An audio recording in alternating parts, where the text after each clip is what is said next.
Good afternoon and welcome to the Full Scottish. Today's programme is a part of our review of 2024. It's going to concentrate on human rights, women's rights and violence against women and girls. And for that discussion today, I'm joined by two guests here in the studio. In person by Linda Fabiani, previous MSP. Welcome, Linda. Thank you Hello. for coming in at this time of year especially. And Siobhan Tolland. Siobhan, you're Dundee councillor and researcher. Thank you for giving up part of your weekend to join us. Yeah. You got me out with bacon, so I'm all right. That's okay. That's not so bad then. That's something. So, the first item on today's programme is Afghanistan and Iran. Female journalists are at the epicentre of risk as attacks on press freedom intensifies around the world. But the past year has seen a escalation of smear campaigns, racist and gendered attacks, detentions, deportations, censorship and police violence levelled at female journalists, which is leading to a chilling silence of women's voices in the media landscape. Poland, Bangladesh, Nigeria, Turkey, Canada and the US are included on that list, but concentrating on Afghanistan and Iran, Iranian reporter Niloufar Hamedi and Elahi Mohammadi were jailed for 17 months for reporting on Masha Amini, and Iran jails the most female journalists in the world, apparently. Linda, as you're in the studio, I'll come to you first. And is there anything in that you'd want to pick up on? Well, I mean, it's not a surprise that Afghanistan and Iran have topped the league for jailing female journalists because, when you look at the record of both of these countries in relation to women in general, it is, really unsurprising that if women dare to go into a profession like journalism where they are asking questions, that they will be targeted as troublemakers, targeted as working against the regime. So that's not a surprise at all. Other countries, a long-standing record of attacks on journalists, and women get the brunt of it. But there are a few surprises in there for me. There was a few surprises in there for me. Canada was one of them, for example, that's had a recent case where it was felt that a woman journalist was unduly pressured. But when you look at Afghanistan, the horrendous stuff that's been happening there, across all aspects of life, but particularly aspects of women's life, it just is horrendous in every way. And the latest thing that horrified me, Brian, was when they stopped midwife training for women to be able to help other women at times of childbirth, at times of difficult pregnancies. A direct attack on women who are not going to get any proper care at a time when they need it most. It's going so far backwards. And when you think that the way that the Western powers, including the UK, left Afghanistan, what they've done in Afghanistan over decades, a couple of centuries, and still doing, awful. Yeah. Awful. Thank you. Siobhan, this is going to seem a bit glib, but when I think about Afghanistan and Iran, I think of the burqa and the veil and things like that. I mean, wasn't there recently, was it this year, 2024, when women started to take off the veil and make protests in public about it? Yeah, I think that was in Iran, wasn't it? I think that, it's symbolic of, I think, a kind of a much wider issue, as Linda was saying, regarding, I think, the misogyny. I mean, there's kind of two levels almost, is there? There's that level of you cannot question the state, and we get that, and of course, in increasingly totalitarian regimes like Afghanistan, like Iran, and of course, also we'll have that forthcoming in the US as from the 6th of January, no doubt. But you've also got that gendered element as well. Do not question men, but do not question the authority of the state as well. So the burqa is an interesting one, I think, because I was actually also just reading up that the Human Rights Watch and Amnesty International have been calling France to account for refusing women to wear the burqa. actually during the Olympics to represent France. So there's a kind of duality there. I think there's a kind of an issue within the West of refusing women the right to wear a burqa and other such attire, but also there's a forcing women to wear it in other countries as well, like Iran, being a good instance as well. But it comes down to choice, doesn't it? It's circumstantial. The suppression remains the same. It's just about kind of removing women choice. And of course, in Afghanistan, we're looking at the suppression of women's education, the suppression of women within public spaces. Linda picked up on the suppression of women, even training in terms of medical training and stuff. So every single aspect of public life, women are being excluded from. Journalism's just one aspect of that. It's particularly sinister, I think, in journalism, however, because journalism's the one space where you question the actions of the state, and you question and analyse and enforce the rights, I think, that people should be having. So for women to be targeted in that is a particularly sinister move.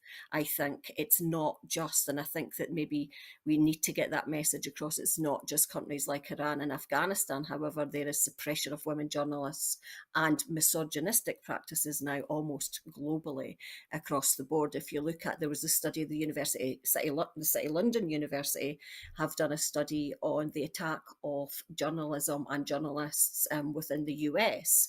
And it was basically a questionnaire of people's attitudes to journalism and the attitudes to criticising journalism and journalists. And the demographic, of course, as we could imagine, was white older Republican men who thought it was entirely appropriate for journalists to be attacked, questioned, undermined, and of course the gendered element to that as well. So there really is a kind of lot of sinister moving. 24 is a difficult year for human rights and a very difficult year for women's rights, I think.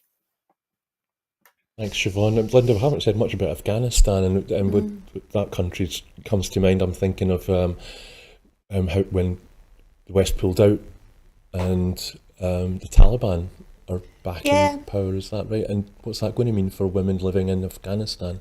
Well, we're seeing what it means. I mean, at the time that the West pulled out and the Taliban became the government, accepted government, there was talk of how it wasn't the same Taliban as before. They were a bit different. They were more liberal.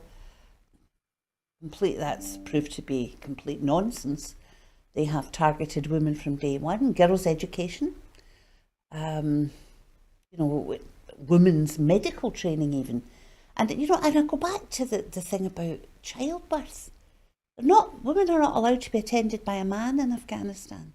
Now they're not even allowed to be attended by a woman who has specific training in that. So there is going to be many more women who will die in childbirth. There will be many more cases of infant mortality. And women are just nothing in that society. Absolutely nothing. Yes, we have misogyny, we have lack of women's rights across the world, more prevalent in some ways in some parts of the world than others. But in Afghanistan, women are worthless, completely nothing, with no rights whatsoever.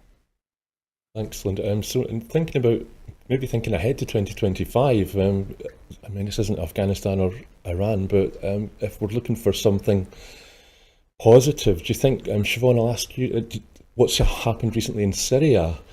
Is that going to turn out to be an improvement for women's rights in that part of the world?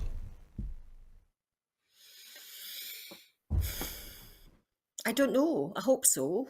I don't know. I haven't looked at the gendered element of that, I suppose, to a certain extent. But I think that we need a little bit of hope, I suppose. I don't know. I honestly don't know. I'm feeling a little bit despondent in terms of kind of women's rights and human rights at the moment. Yeah. No, that's good. Sorry, but I'm sorry if anybody saw me gesticulating. It was something. It wasn't what your contribution was, Siobhan, I promise. So we've just been handed some figures for also. Can I talk about Syria, Brian? Because I'm Yeah. a bit worried about this. There was great joy, obviously, within the last couple of weeks when Assad fell unexpectedly, to the shock of the world.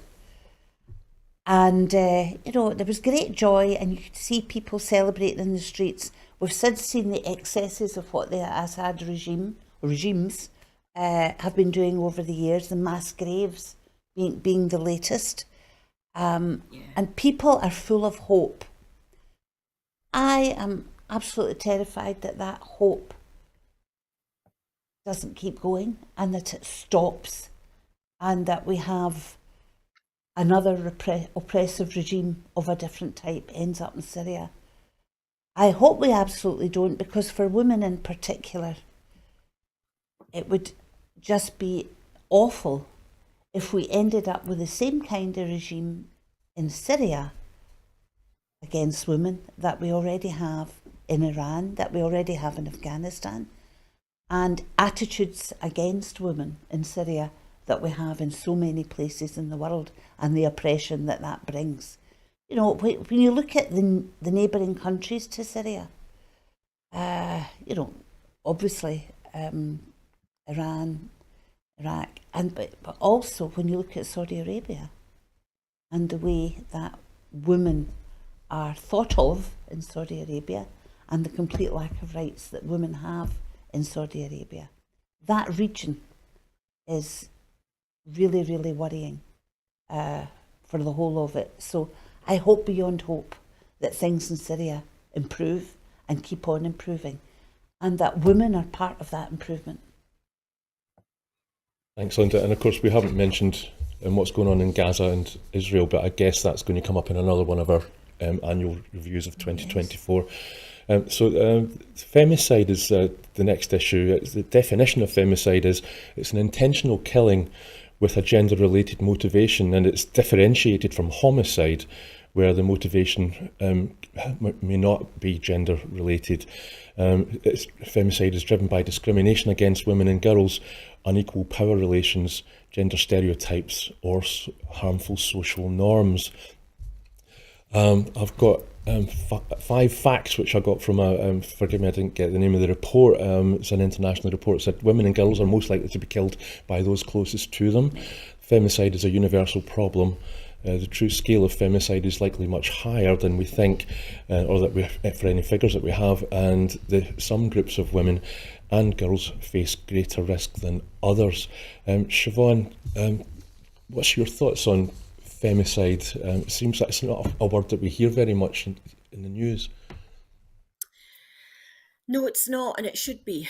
And I think that, therein lies the problem there, because, obviously femicide is misogyny writ large. It's extreme violence against women. And as you've just pointed out, it's often done within the context of people we know. It's not that stranger danger, which we often kind of fall into the trap of sometimes culturally in discussing these things. But these are real, genuine issues of power and intimacy and misogyny all wrapped into one.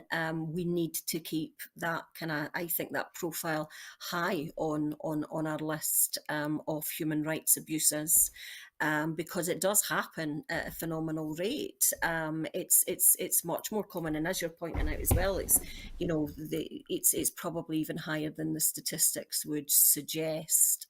It's a particularly difficult topic, I think, as well, and we have lots of we see this all the time. We have lots of cases where the state or the police or institutions might have, could have, should have intervened, but it's often dismissed because the increase in violence that women receive and are subject to are often dismissed. So that notion of just not taking it seriously enough is part of the problem as well. But of course, we've got kind of verbal violence and aggression against women from structures of power as well, which encourage and allow a culture of violence that exists at all, violence against women especially, it exists at all levels of society. I mean, you just need to look at what Donald Trump says with regards to women and what's happening there to see how that can violence can be encouraged more culturally. So it's a difficult one, and it's something I think that we do really need to get kind of grips off in terms of our society, and call out all violence against women, because it is that escalating scale of violence sometimes, isn't it? Thank you, Siobhan. Linda, I've got some figures here that apparently in 2023 there was around 51,000 women and girls worldwide that were killed by their intimate partners and or other family members. That includes fathers, mothers, uncles and brothers, which means that on average there's 140 women or girls killed every day by somebody in their own family. Um, when you were an MSP, perhaps, did this ever come up much in the debating chamber or in legislation? Well, the Scottish Government's work on violence against women incorporates, the idea of femicide as well. Yes, we would occasionally have debates about, for example, rape as a weapon of war, because rape is a weapon of war, and many women die from that. So that is femicide as well. Whether it actually gets counted in these figures, because I suspect they're much, much more than we hear about. The 51,000 is about those close to them, and that incorporates individual acts of femicide. I mean, it's not that long ago, just in Edinburgh, there was a poor lass killed because her husband hadn't actually wanted to marry her. We hear cases every now and then, and not so unusual in some countries, where a man just doesn't want his wife around anymore and kills her, and very often doesn't end up facing appropriate justice for that. So there's the individual acts of femicide, which, yes, as Siobhan says, stem from societies in general not valuing women. But then there are the big acts, like rape as a weapon of war, killing women as a weapon of war.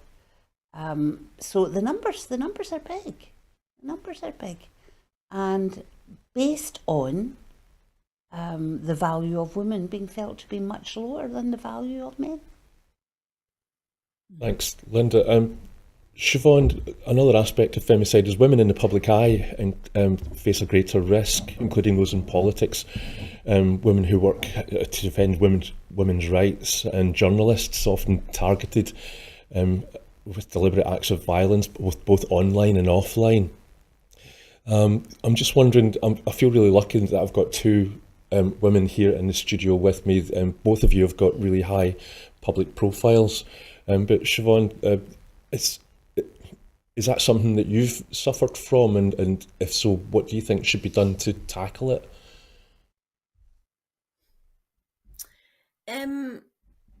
No, I wouldn't necessarily say that I've been at the rough end of it, on a personal level, but I see it all the time.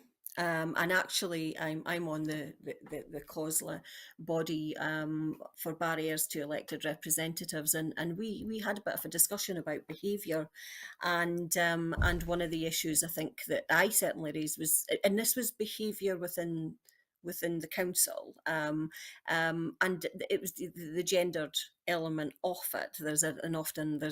And it's from the small microaggressions to the dismissal of women speaking, to the kind of the kind of male dominance when women are speaking or trying to speak, but there are, and this goes much more beyond the council, but I've seen women specifically targeted, or that's on a personal level, not me, but I've seen other women specifically targeted, and it is particularly difficult because we have to act in this very restricted manner, because we can't lash out, we can't almost defend ourselves because we're under constant public scrutiny, remember, and women's public scrutiny, I think, are always much higher. We're judged by much higher standards, we're judged by much bigger moral standards, I think, as well, across the board culturally.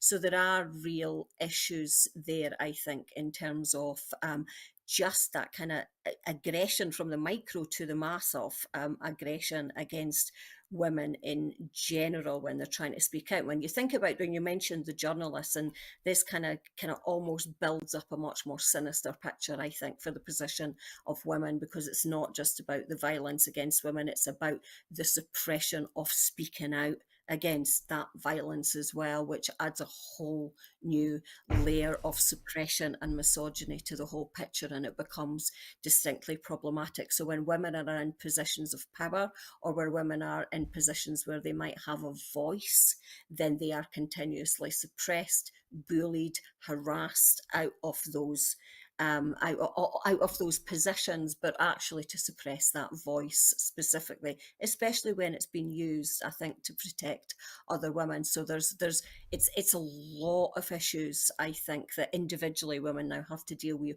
but collectively as a culture, that we have to kind of start thinking about as well, because the more violence we have, the more suppression of women's voices become as well, because it becomes that kind of tautological loop, doesn't it? The more violence we have, the more suppression of our voices, but the more suppression of our voices, the less we can speak out against that violence, the less we can call it femicide, for instance, as an example. So it does become difficult. So whilst I feel kind of generally protected in that respect on an individual level, I see it far too often, and I know that it puts people off. I know that it puts people off all the time, because it's vicious out there.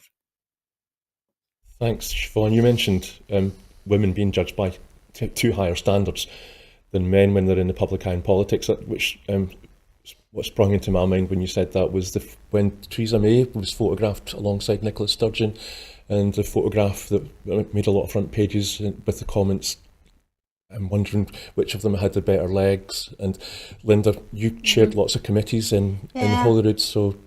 I think, women are judged by different standards. Women are reported upon in different ways. All the things about, like, if a man, for example, giving a speech, gets upset about something, he's thought of as passionate and sensitive, and isn't that wonderful? If it's a woman, she's over-emotional, or, she must be suffering from PMS or something. There are different standards. Hysterical woman is something that has actually been used as a term very, very often.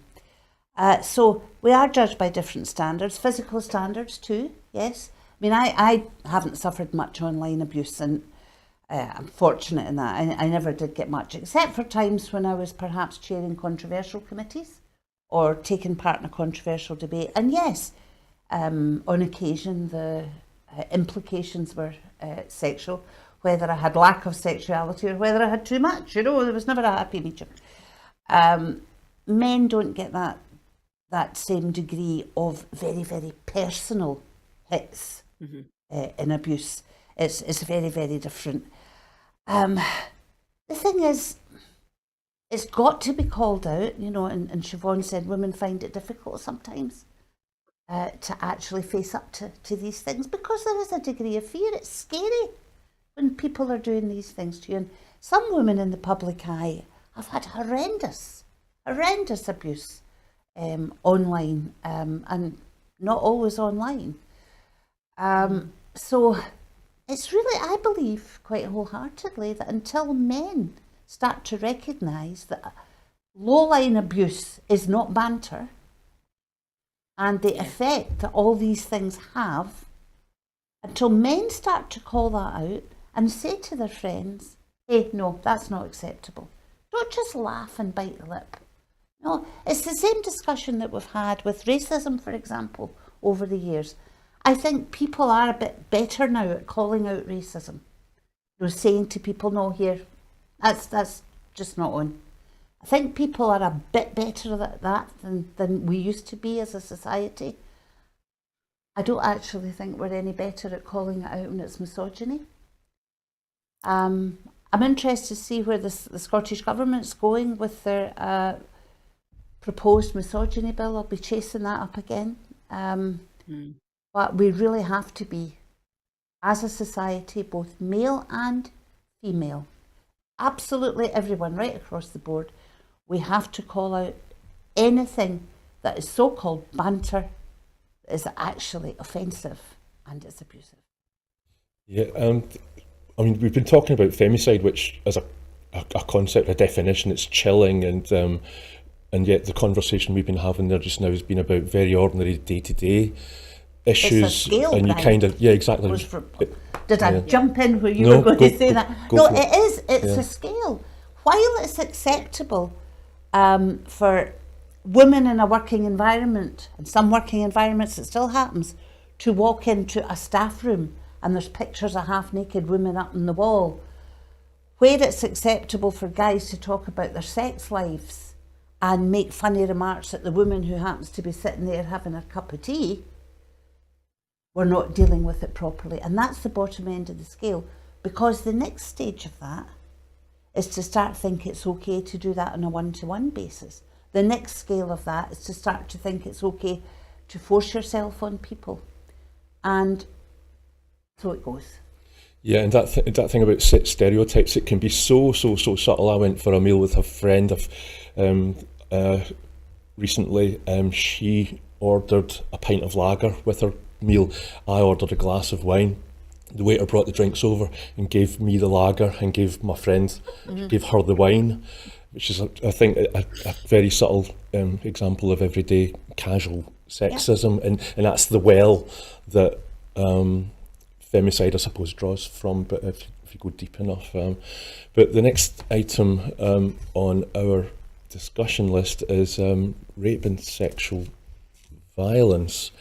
And so let me find my notes for that. So 1 in 8 girls were sexually assaulted or raped before turning 18, said UNICEF in a report recently. The highest number of cases of sexual violence against children was in the sub-Saharan Africa, where 79 million women and girls, or 22% of the population, had been affected. More than 370 million women and girls are alive today, but out of those, almost 1 in 8 has experienced rape or sexual assault before they turned 18, according to the first global estimates of the problem. A new UNICEF report described sexual violence against children as an overwhelming human rights violation, with survivors carrying the trauma into adulthood. It says the scale of the violation is abhorrent in its magnitude, and while girls and women were the worst affected, I'm talking too much, so I'm just going to hand over to Linda. What's your views on this? Where to start? Rape and sexual violence, violence against women, and the vast majority of incidents of violence against women comes from men. So we're back in that, what you described as a well earlier, of misogyny and sexual stereotypes. It goes through our society to a degree. Thankfully we have a justice system which says it's unacceptable, which says perpetrators will be taken to court and dealt with. Sadly, very often takes far too long. Sadly, there are still societal stereotypes used against women. For example, what was she doing out at that time on her own? What was she wearing that for? Oh, she had too much to drink. What did she think was going to happen? I still hear these attitudes from people who should certainly know better. So yes, we have that in our own society at one level. And then you go to other societies, which are perhaps where we were decades ago. Then we have others which are where we were more than decades ago. And women are still treated as objects which can be used for sexual purposes. Treated as objects that can be battered about just because you feel like it, a man feels like it. And at the basis of all of that, whether it's happening in Glasgow, whether it's happening somewhere in sub-Saharan Africa, the basis of all of that is power. It's about who holds the power, able to then oppress those who don't hold the power. And that's the basis of all these things. And when you look worldwide, the vast amount of power is held by men. And women are not equal partners in the distribution of power in institutions, in regions, in countries. Not even in our own country. So that's the basic cause, and we need changes right across the world. We need changes in our own society as well. So it's far too easy to be on your high horse and say we've got it right. We might not have the same levels, but we still have it. And again, it's down to calling out. I mean, I'll give you an example. You know, we're hearing that the next World Cup is supposed to take place in Saudi Arabia, which is a horrendous record of human rights against women, abuse against women. I've heard some individuals say that it's ridiculous that Saudi Arabia is being allowed to host this game, but I've not heard anybody in any power in our country talking about it. So until that changes, we're not going to get the changes we need in our own society, let alone in societies across the world. Siobhan, is there anything that you'd like to say about this? Yeah, I mean, I think Linda's absolutely right. This is all the undercurrent theme here is about power, about male power. And the fact that women have a lack of it. What the recurrent theme, another one, is the objectification of women as well, and we'll probably get to that a little bit more when we talk about reproductive rights as well, because our right to our own bodily autonomy is continuously under attack. So, you know, Linda mentioned that kind of just that small microaggression of you walking into a staff room and there's a picture of a half naked woman, and that's your kind of one end of the scale. But what that really comes down to is the fact that women's bodies, women's rights to their own body is continuously treated as if it is nothing. And that kind of concept that Linda had mentioned earlier on as well, is about women are treated as if they're nothing. In sexual violence especially, that is the case, isn't it?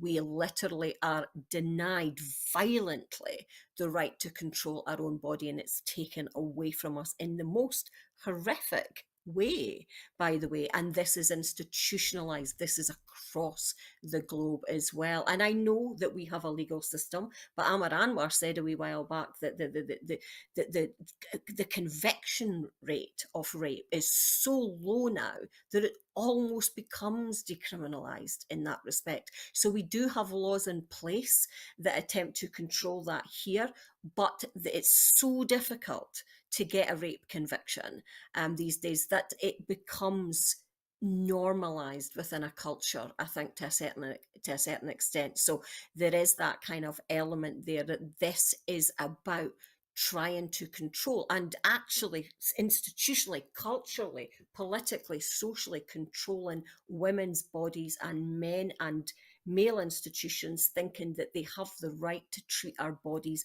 as if it is their property. And that comes down to power, as Linda said, and I think we need to always bring it back to that debate about power and our bodily autonomy, which is continuously and increasingly under attack now. Thank you, Siobhan. I mean, we've been talking about very clear, different topics today, and yet there seems to be like the same threads running through every topic, and I'm sure that'll continue as we go through the show. But so Linda, do you think, how have we ended up in this patriarchy? Is that what it is, and how do we smash it? I don't think we've ended up in a patriarchy. I think it's always been a patriarchy. It's been.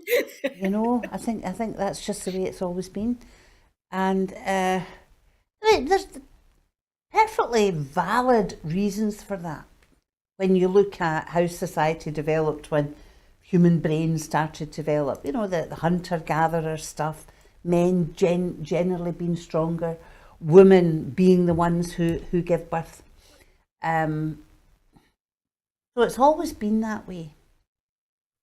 But what we have failed to do in so-called advanced and educated societies is to do anything about it. You know, we talk a good game, but it's only comparatively recently, in historical terms, that in our own Western society, there was even a recognition of it. You know, the feminist movement, somewhat 70, 80 years ago, you know, when it really started to take hold, the feminist movement was what started to break that, started to insist on equal rights for women to be able to choose what they did with their own bodies, women being able to choose what they did with their own lives. Mm. It moved on with a sense of optimism. Then it stopped. And, too many people in power, too many men in power, who don't want to give that power up.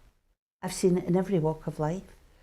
And now my concern is we're at a stage where we may actually be starting to go backwards. We can do all the legislative things like women on boards of companies, we had the Equal Pay Act, although even under the Equal Pay Act, women have been disadvantaged. We've seen that by some of the council court cases there have been about comparative jobs. And one of my big concerns over the last wee while has been that feminism seems to have become a dirty word. Bad word. I've heard young women decry feminism, say, well, I'm not a feminist, but if you believe in the rights of women as I've outlined them, then you are a feminist. Men can be feminists too. There's not enough of them around. We've started to disparage the term. I think that's really worrying. I think it's a big concern. So on the one hand, we have those who do not wish to give up power, therefore they're not doing enough to change things. And on the other hand, we have the successful propaganda that has made some women, many women, think that things are okay now. So really, we don't have to worry anymore. Because we wouldn't put up with that, we wouldn't put up with this, we wouldn't do this, we wouldn't do that. They've been fooled. And they continue to be fooled. My own view is one of the big propaganda things that fooled women was the whole, or young women at the time, was the whole girl power thing, which actually just meant that girls could behave as badly as boys and it would be okay, and that meant you were equal. No, it doesn't. Might mean you're equal for a wee while, but when you look at the power structures, you're nowhere near equal, and that's what's being forgotten. Thanks, Linda. That kind of brings us really well on to the next topic. And Siobhan, you mentioned in your previous answer about reproductive rights. So speaking of reproductive rights, I'm just thinking now then that again the main topic that springs to my mind in the past year is the reversal of Roe versus Wade in America, and of course now we've got Donald Trump about to re-enter office as President of the United States. So Siobhan, is there anything, what do you think about 2024 and how that's gone in terms of your reproductive rights? Well, it ain't going forward, isn't it? We're not getting more progressive in that respect, and it is deeply, deeply worrying. I think that there's a whole host of issues that that are a whole host of ideological shifts, I think, that are occurring across the globe, and I think the US is an example of that. But as we see, as we move more increasingly towards the right, we become more more right wing. Then misogyny also increases as well, and what that often does is the removal of women's bodily autonomy. And I think that that's where we're at this moment. The overturning of Roe versus Wade is hugely concerning.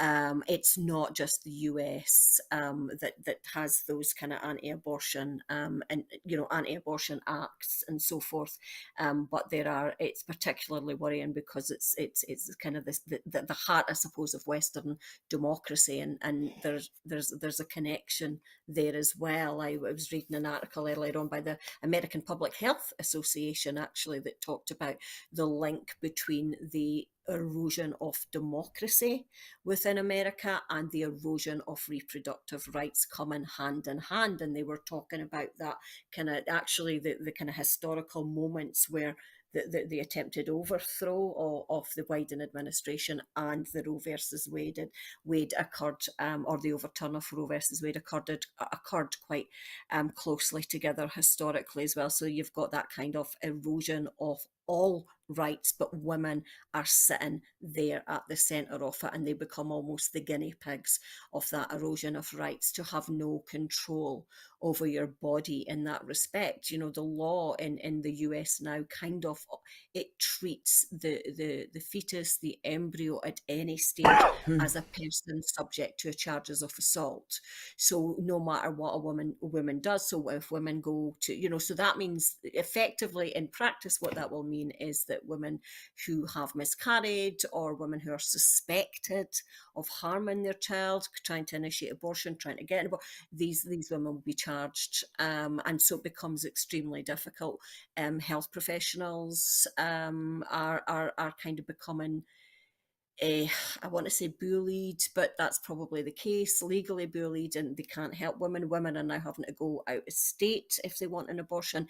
These are really, really serious issues, and I think it's one of those issues where you can see, as Linda pointed out, this complete regression backwards, and we're not moving forward when women's rights. If we do not have rights over our reproduction, then we have no rights at all, for goodness sake. So it's something that is, I think, deeply serious, but it's not something that's been unexpected. And it started with the culture wars, actually, this kind of sense of we have the right to tell you what you do with your own body. And that is exactly the principle that's been applied, isn't it, in terms of women's reproductive life. You have no rights. You have no rights over your own body. My friend who lives in Louisiana told me that there were some states in the US where employers have the right to look at your medical records and find out about your reproductive history.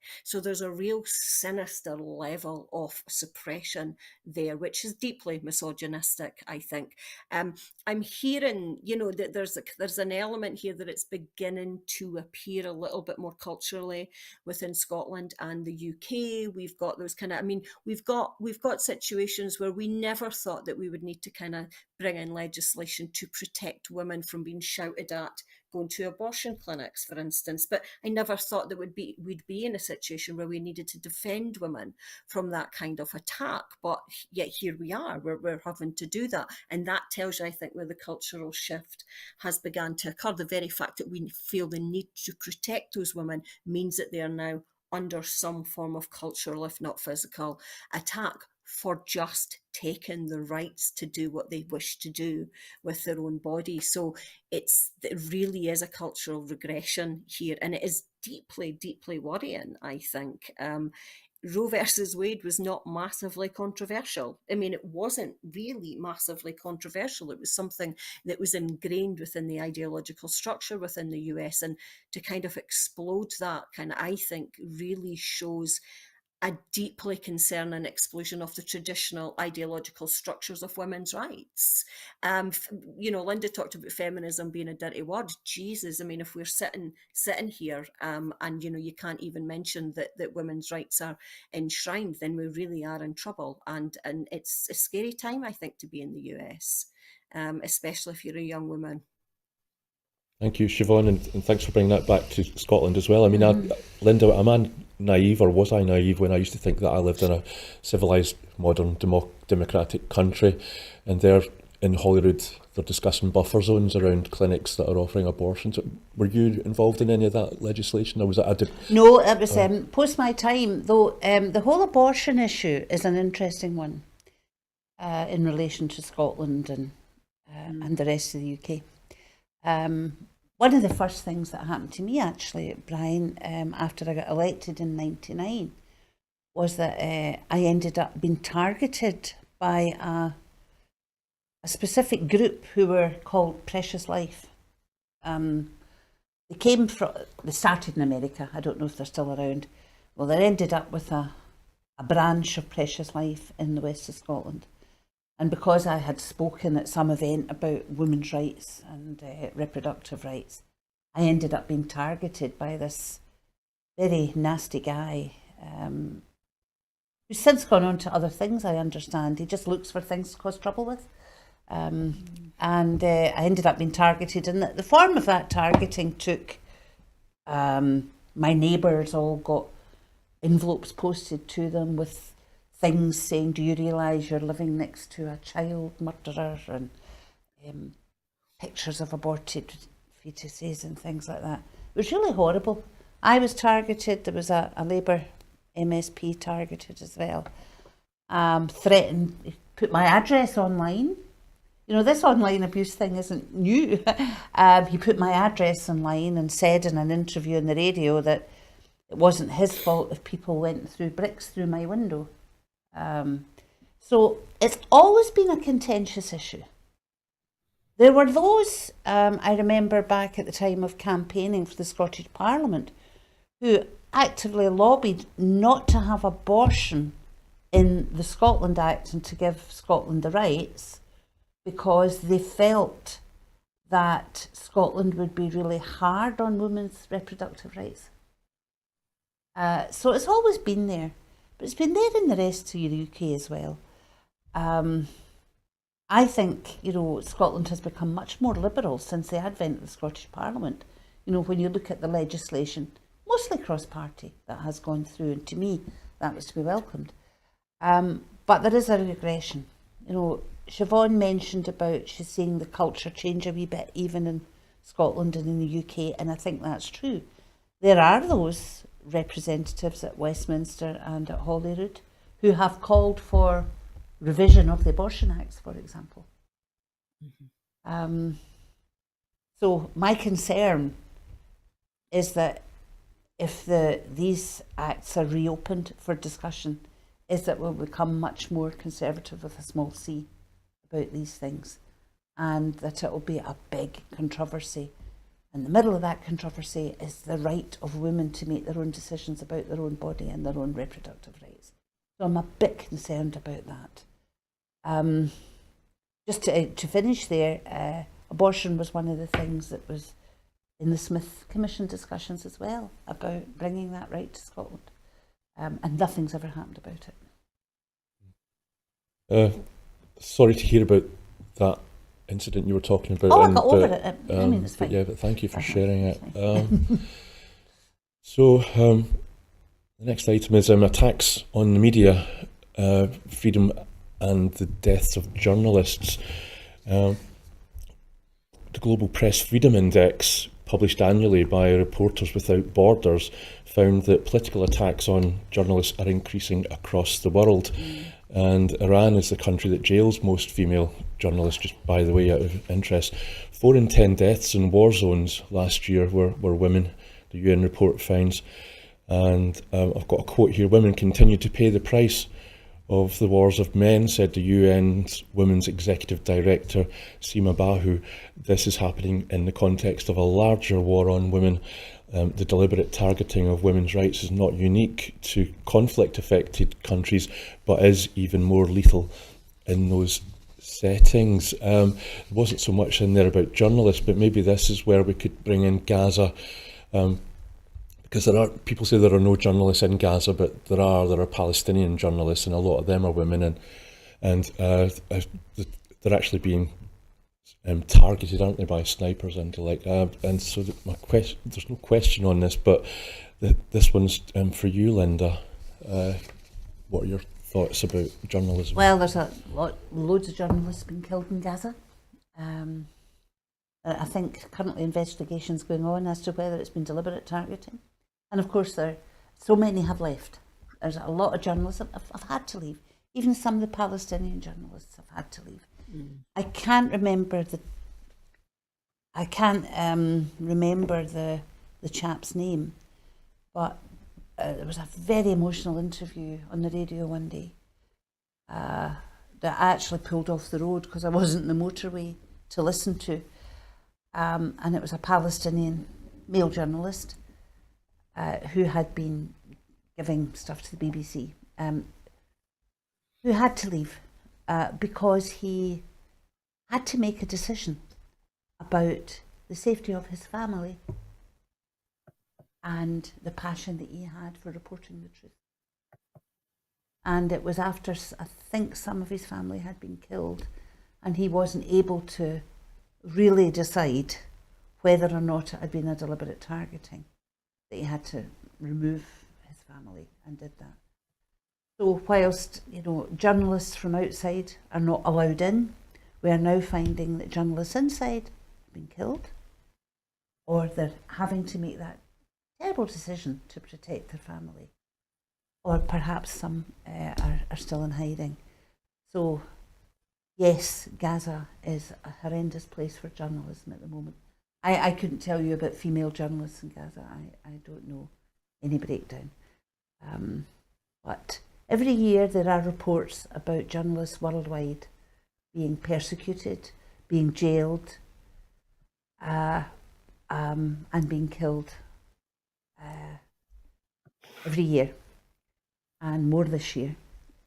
So investigative journalists have a really, really hard job. And, hats off to them, where they go out there and they report the truth. Thank you, Linda. Siobhan, I'm conscious you might want to respond on what's happening in Gaza and Palestine, but I'll just give some figures here, or even here in the UK, because I know that an LBC reporter was arrested while she was trying to cover Yes. a demonstration. Was that but Turkey's press freedom violations in numbers, just the general background, 11 journalists are imprisoned in Turkey. 207 journalists were prosecuted in 2023. 1,546 years of jail time have been handed to journalists in Turkey since 2016, and 82% of journalists in Turkey have had trials in 2023 adjourned to a later date. But Siobhan, you've got a range of things there to pick up on. What would you like to say? Yeah, I mean, I know that that Gaza and the genocide across there is a separate topic, so I'll not kind of overlabour that point. I think it deserves its own kind of topic in its own right, because it is such a horrific situation that we're facing.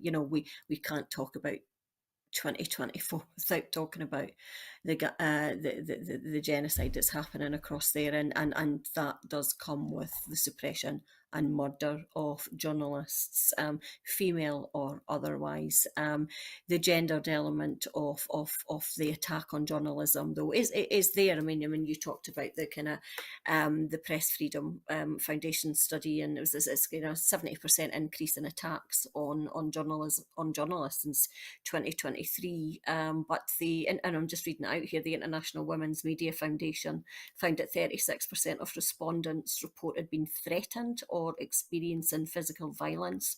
1/3 reported exposure to digital violence, and 28% reported legal threats or action against them. So there is again a gendered element to that kind of suppression and violence against journalists. That's occurring, and that comes back, I think, almost full circle to what we were saying earlier on about that element of, we have this culture of increasing violence, but at the same time we also have that suppression of women trying to out that violence and trying to kind of have a voice within that kind of broader structure, and that's particularly difficult. The International Media Women's Media Foundation talked about the Trump effect as well, and we cannot talk about 2024 without talking about that Trump effect and the actual harassment. I think Reporters Without Borders logged 108 instances of Trump insulting, attacking, or threatening the news media in an 8-week period,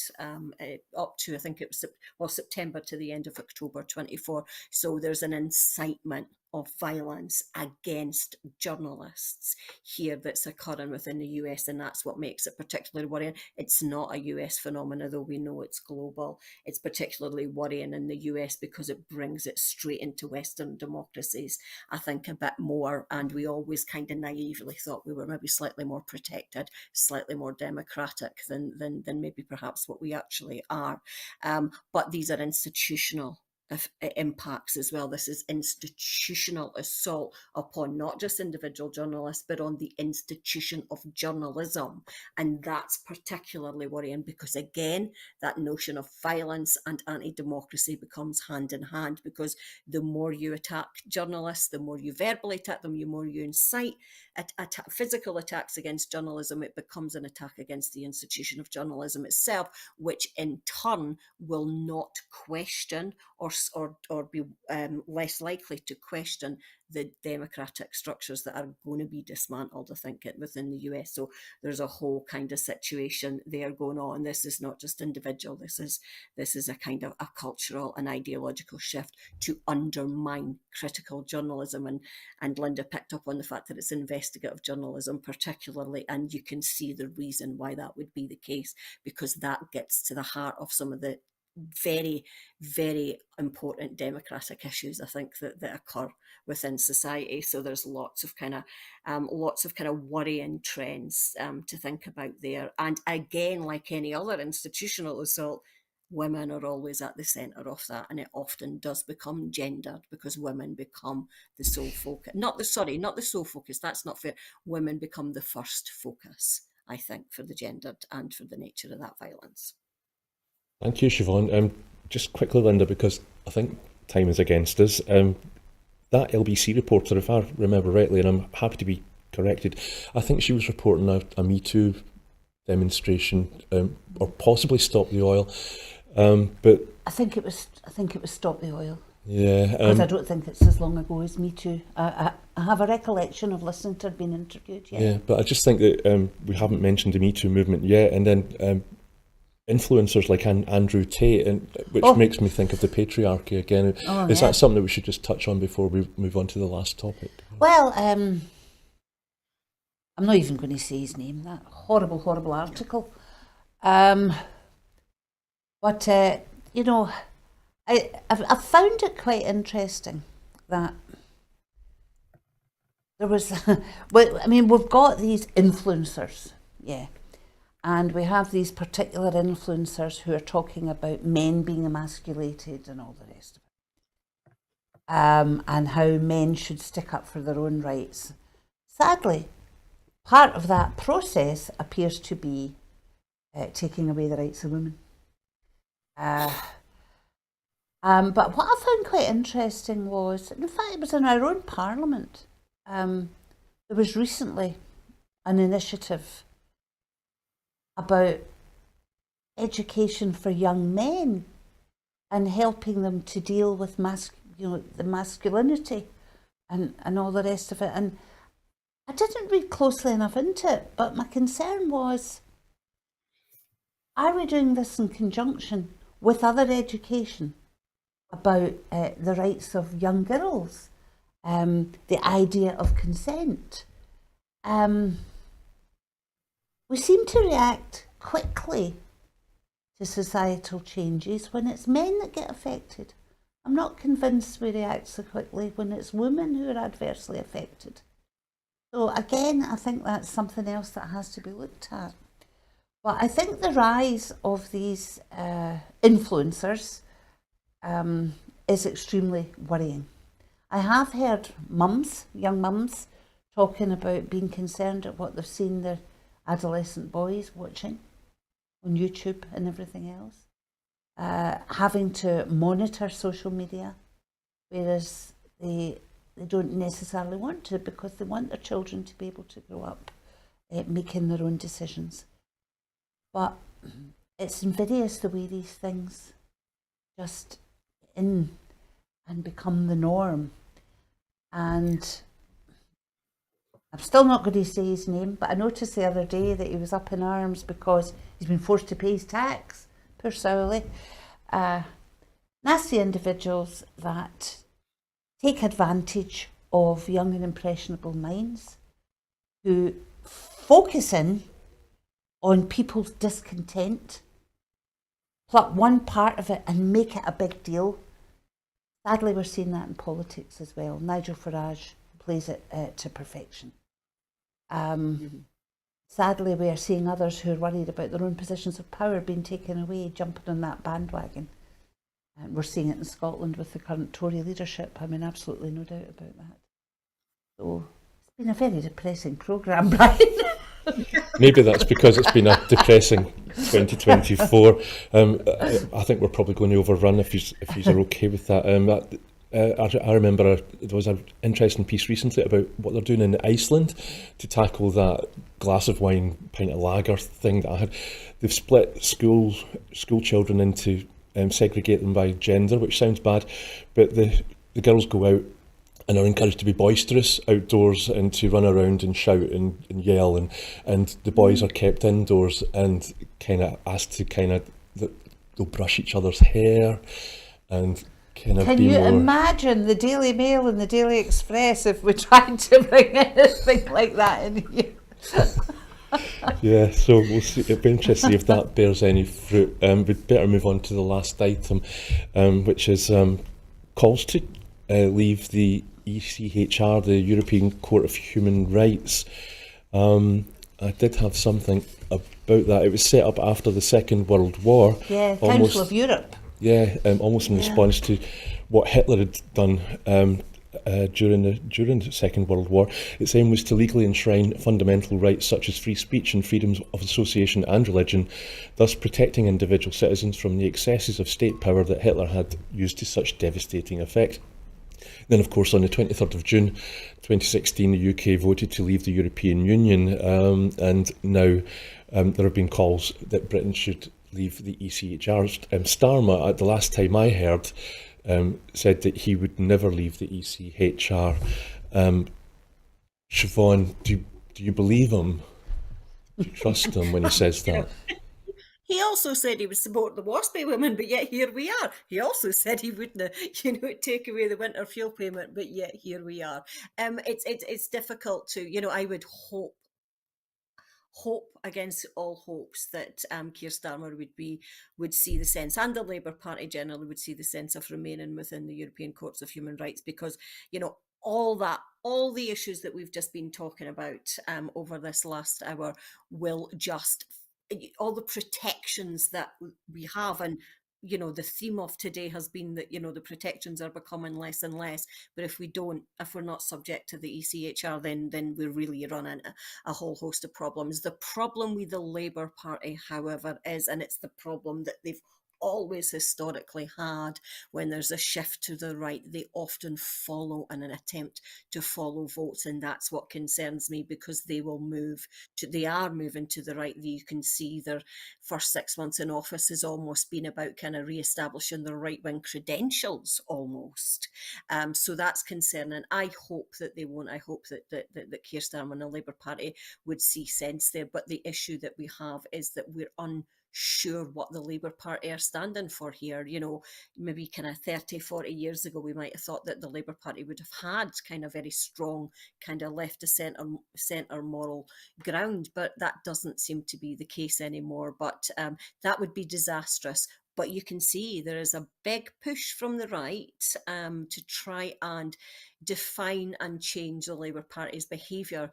My concern always is that the Labour Party usually always fall for that and end up shifting more rightwards. So if, as Linda said, the Daily Mail and stuff, if the Daily Mail saw fit to do a campaign, I just don't know where the Labour Party would go, whether they would be strong enough to fight that. I had a conversation with a Labour councillor on the general election, and the exit poll come out, and it looked very clear at that point, obviously, that the Labour Party were going to have a massive, massive victory. And I said to him, God, are you guys up for this? Seriously, are you guys up for this? Because we are talking about trying to offset and defeat fascism here, because it's here. In Nigel Farage, you've got Elon Musk, and you've got Donald Trump in the US as well. And he kind of looked and says, well, we're trying. I'm just not sure that the Labour Party have the strength or the moral core anymore to do this. So it does concern me. But maybe that's a battle we need to fight here in Scotland, and show that we are still supporting human rights against all the odds. Thanks, Siobhan. Linda, do you think we should leave the ECHR? Would we be better off, and what would an independent Scotland be doing? No, I mean, I'm a believer in the European institutions. The European Convention of Human Rights is tied in with the Scotland Act that created devolution, rightly so. And no, I do not want to leave it. We need protections. You know, everything Siobhan said was absolutely right. I'm worried that the Labour Party don't have the bottle for this, because of the populism in the press and because of the Farages and everyone else. In the Scottish Parliament, I have absolutely no doubt that Scottish Labour, the branch office, would support remaining in ECHR. I would hope they would have a bit of a stronger opposition to the UK Masters if Starmer came out and said that they were going to leave and replace it with a Bill of Rights or whatever. I would hope they'd be stronger than they've been over the WASPy women and the winter fuel payment. Do they have the bottle for it? I'm not sure, but I certainly think the Scottish Government's been very firm in saying they wish to remain within ECHR, and I think, yes, there should be a campaign to keep that going. It is so important, every aspect of life, everything we've been talking about today, but what people don't realise is it protects people in all stages of their life. It's ECHR that has improved conditions in nursing homes and things, for example.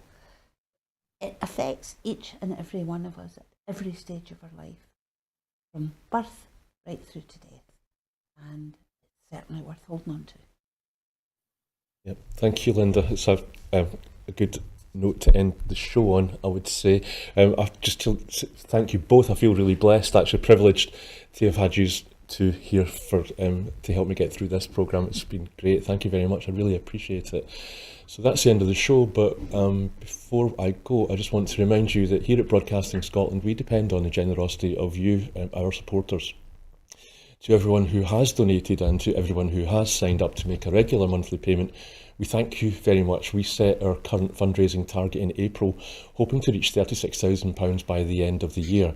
It's now December and we've raised over £19,600, for which we're profoundly grateful, but that's just half of our target. And if we want to pay our bills and survive, we urgently need to raise at least another £12,000.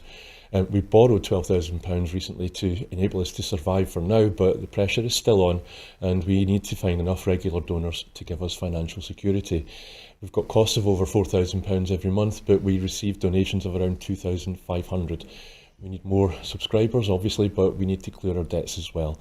We are at crisis point and we really do need to increase our donations to be able to pay our bills and survive.